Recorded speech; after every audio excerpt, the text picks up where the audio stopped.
What's up, guys? Today we are going to be showcasing Moondragon and Phyla-Vell gameplay. We're also going to take a look at a 4-member Infinity Watch team. We're going to go over the ideal ISO 8 classes, which T4s you want for the 2 new members, and we're going to even show how the 4 Infinity Watch members do against the Black Order.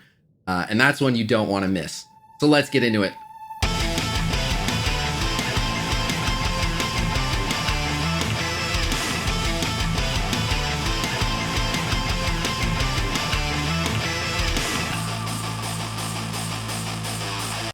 Alright, so we are going to be unlocking, ranking up, and leveling Phyla-Vell and Moondragon. And then we're going to get into some 4-member Infinity Watch gameplay. We will start with Moondragon, because she's going to be the weaker one here, because her red stars are not out. So we'll go ahead and recruit Moondragon here. And she is a 3-star unlock. We are going to take her ideally to level 70. Let's see what this cost us here. So we've got her leveled, and we'll go ahead and equip some gear here. And for anyone wondering, Moondragon's unique is Superior Arcane Magic. So we'll go ahead and give her some ISO here, and we are going to make her a healer. She is unique in that she is the only healer on the team, because for the most part, you want everyone on the team a striker, except for Nebula, who's going to be skirmisher, which we'll get into. But Moondragon doesn't contribute that much more as a striker, but she does contribute quite a bit as a healer, so we'll take her to ISO 4. I'm going to do a quick breakdown of her abilities here. All right, so Moondragon's basic here. This one is interesting. This is not a super essential T4. The plus 40% damage to primary is not terribly important, although she does gain charged if she kills a target, so allowing her a better opportunity to kill a target can be an advantage, but really, not only will she get a charged on spawn, but she will have her other abilities that she can get a kill with to get charged. The plus 20% damage for the mind-controlled character is actually a much bigger deal, because the way that works is the mind-controlled enemy, their literal damage number, their base damage will go up 20%. So their attack will hit a full 20% harder. It's not like an ability where it's 20% of their damage extra. This is their whole damage number goes up by 1/5, so it's a lot more damage that they are hitting with. That said, you're not going to be using her basic that often, so it's not terribly important. All right, we're looking at the Moondragon special here, and it is going to do an extra 40% damage to the primary target, which is not that important. However, more important here, reduce speed bar of the primary target 20%. That is a big deal because it is also applying a 2-turn slow. So you can essentially make this a 50% speed bar rewind, and because you are also slowing them for 2 turns, it's really worth closer to 40% of their speed bar, because getting that extra 20% back, they're going to do at half the speed. So it is a huge delay on the target that you're using this on. So for me, this is strong enough to justify doing the T4 upgrade. All right, so putting the T4s in her ultimate is going to do 2 things. It's going to add 60% damage to all enemies, which that is a moderate amount of damage. It's definitely not an amount to scoff at, especially because it's hitting into enemies that just got defense down for 2 turns. However, the damage alone doesn't make it worth the T4, but it also does plus 15% max health in healing, which is doubling the amount of healing that this ability does, up to 30% of her max health. And she has over 550,000 max health when maxed out. She just has so much health, so it is a tremendous amount of healing, and that's for all allies. It doesn't have to be Infinity Watch. All right, and looking at the T4s for the Moondragon passive, it's just going to add 20% focus and 20% resistance both to herself and the rest of the team. And as far as the focus and resistance, those are good stats to have. That's a good amount of it. So in terms of the value on the T4s, it is a good value. I am not going to upgrade this right away because the numbers for this team already look really good. So when you're using Infinity Watch that is smaller and trying to punch up, this ability is more important. But as you get them strong enough to be closer to being on the same level as the teams you're fighting, I suspect that you won't need that focus and resistance as much. All right, now we're going to go ahead and recruit Phyla-Vell. We'll try to take her to level 70 as well. So now I have 4 members of the Infinity Watch at level 70, which is pretty good. So we'll start giving her her gear. All right, and for anyone wondering, Phyla-Vell's superior unique is Superior Astral Energy. All right, and regarding the ISO class for Phyla-Vell, as you can see, I have her as a striker, and she is definitely a striker for several reasons. One, her base damage is incredibly high, and strikers get additional damage based on their damage stat. So already she's a great candidate for striker. But more importantly, the way this team is going to function with a skirmisher Nebula, which you'll see in just a bit, means that essentially you want pretty much this entire team otherwise to be strikers, because it is just tons and tons of free damage and utility from the assists, so no question, Phyla-Vell striker. Alright, so doing the T4 in Phyla-Vell's basic is going to do two things. 60% damage to the primary and secondary targets, and she has a good damage stat for sure, but it's still just a slightly above average amount of damage to a primary and secondary target. These days it pretty much is an average upgrade in terms of damage. And then the primary target will be offense down for 2 turns instead of 1.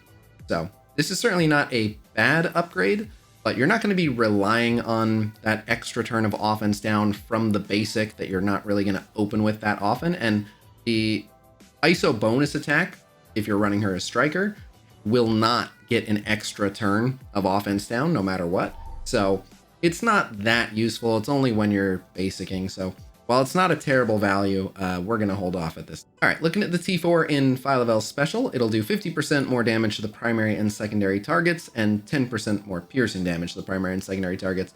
And this is just a very standard upgrade. There's nothing special about this, very run-of-the-mill, so we're definitely not doing this one. This is pretty standard. All right, looking at the T4 in the Phyla-Vell Ultimate, it is going to add 150% damage to the primary target, which her damage is essentially the highest in the game in terms of her base damage stat, so that is a ton of damage. But way more importantly, it's going to grant, instead of 1 turn of defense up and offense up to all Infinity Watch, 2 turns of defense up and offense up to all the Infinity Watch. And that is very, very significant. So the damage alone made this a strong contender for a T4. The extra round of both positive effects for the entire team, definitely easy T4. All right, and finally looking at Phyla-Vell's passive, it's going to increase drain by 25% for self or Infinity Watch allies with death proof, and they're going to have really good constant death proof uptime, as well as when they have Adam Warlock, safeguard, which will essentially mean that their death proofs cannot be removed except when actually consumed by literally pushing them to the brink of death. And then it's also going to add plus 10% damage not only to herself, but to all Infinity Watch allies. So just a 10% increase in the total damage output of the entire team. So this is another really easy, definite T4. All right, so we're going to be running a 4-member Infinity Watch team with Star-Lord as the 5th, as Adam Warlock is not released yet. And he's going to make Gamora completely insane because he's going to give her 20% speed and 30% damage, which is just bonkers with her new kit. And what you're going to get to see here from the 4-member Infinity Watch squad is how insanely good they are with the right ISO 8. In particular, having Skirmisher on Nebula. I'll show you what I mean. Alright, so we're going to start off, I think, a bit light. I expect them to make quick work of Supernatural, but my first time playing with this team in A3 of Blitz, and it's only 4-member Infinity Watch, so let's see how it goes against Supernatural with a pretty hefty punch-up. Alright, so Nebula's going to open up, and if I had the T4 in this ultimate, it would chain to all 10 enemies, but I don't yet, so it's only going to chain to most of them. But it is going to be applying heal block to everyone it hits. He was able to block it with his deflect. And then that's going to get an assist from Gamora here. There it is. And Gamora had 1 charged, and she took her turn. And she only had 1 charged because she has a lot of Infinity Watch allies. So she is now empowered. We're going to use this special here, and it's going to hit everyone, and it's going to further apply heal block. So let's make sure we get this heal block on Doctor Strange, which is who we want to drop right away. There's an assist from Nebula. That's going to put a vulnerable, and then it's going to be followed up on with another attack from Gamora, whose bonus applies the 2 bleeds that you see there, which means Strange is dead when he tries to take his turn.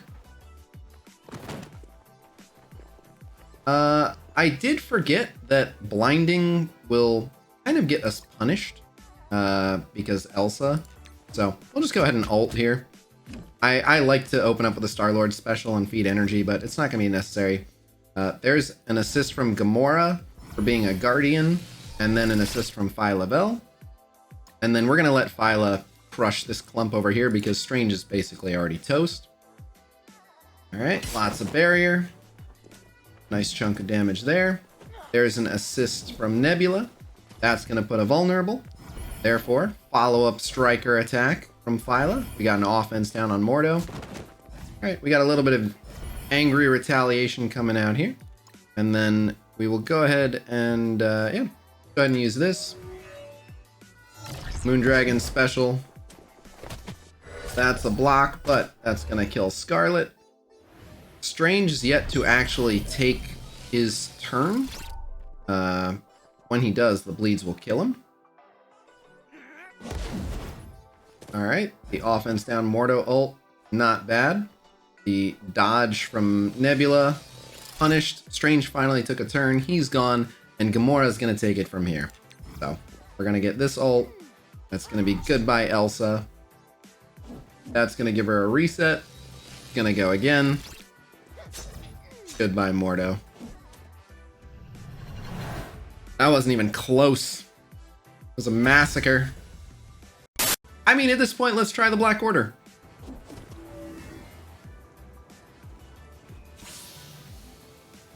Let's see what this team can do without their legendary. That's a lot of buffs on Thanos. He's got all the Infinity Stones, but I think Gamora's gonna snatch one. Unfortunate that Star-Lord gets hit so hard out the gate. So, we're gonna get some heal blocks down. Well, possibly. The offense down is definitely a bit of an inconvenience there. And then there's going to be some counters coming out. But there is a follow-up from Gamora. We don't want to give too much speed to Thanos here. But Gamora's turn.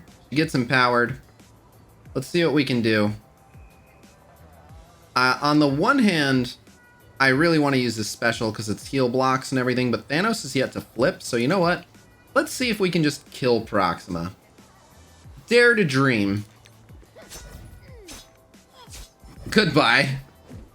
Holy crap.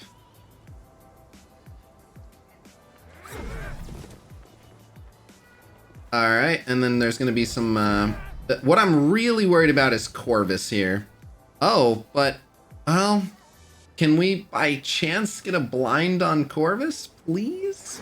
Be really swell. No. Okay. So, this will clear all negative effects and barrier. This, you know, this will save him from Corvus, I think. Let's get rid of all these negative effects. We got a death proof on her. Nice. I think they're gonna be okay. I was worried about Corvus going and doing a lot of damage, but I think they might be okay. Let's see. Alright, so she got hit pretty low. Nice retaliation there. This will be a big heal for her.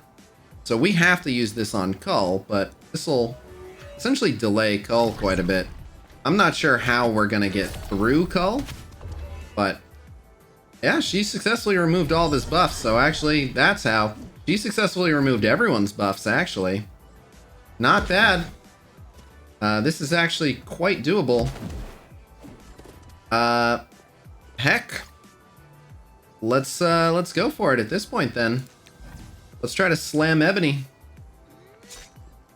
Good damage on Ebony, not mad, and now she's got offense up. There's an assist from Nebula. He is vulnerable. We're gonna get a follow-up attack from Gamora. We're gonna put a couple offense up bleeds on him.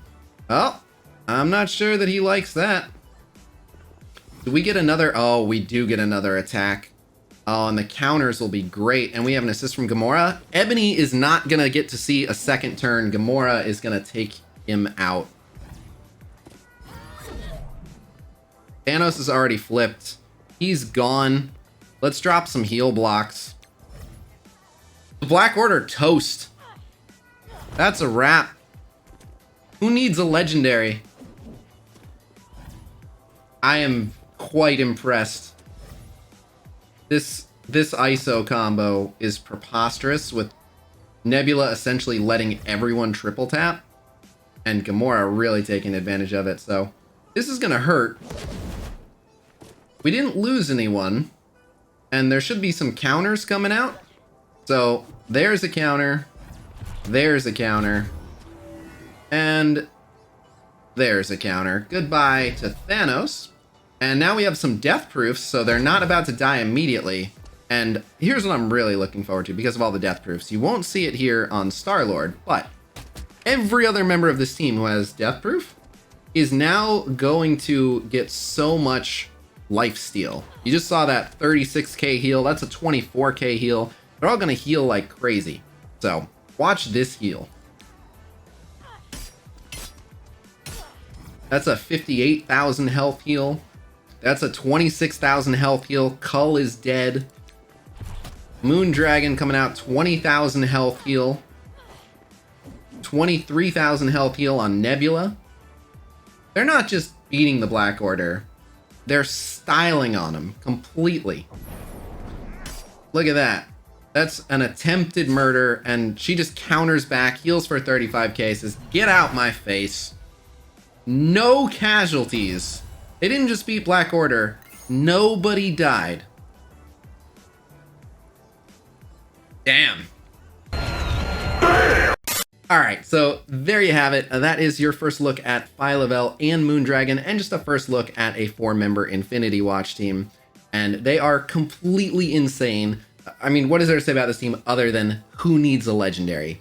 Even without Adam Warlock, I never would have guessed that they would be this strong. I cannot wait to see what he transforms this team into.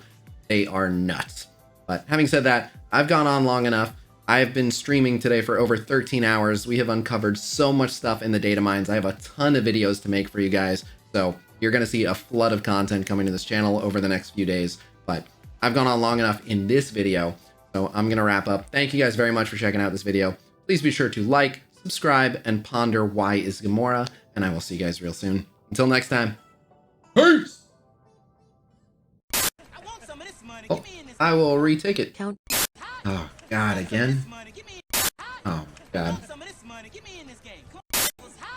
Oh, my God. Nice stream, bit repetitive, though. Oh, shut up.